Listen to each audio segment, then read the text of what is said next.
नहीं करोगे कि HCL टेक का स्टॉक्स ने भी इतना रिटर्न जनरेट करके रखा है।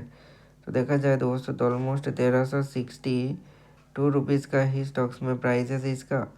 यहाँ पर देखा जाए तो 5 डेज़ का रिटर्न, 1 मंथ का रिटर्न, 6 मंथ का, एंड दोस्त बाकी के रिटर्न भी देख सकते हो कि कैसा है इस पर। तो यहाँ पर कहा जाए ना दोस्तों तो ऑलमोस्ट देख सकते हो कि कैसा है, तो 1000% का ही रिटर्न है HCL टेक का स्टॉक्स में।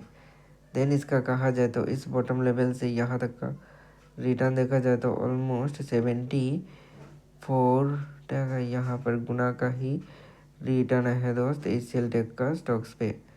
देन यहाँ पर भी कहा जाए तो ऑलमोस्ट 3.7 लाख करोड़ का ही मार्केट साइज है HCL टेक का स्टॉक्स पर।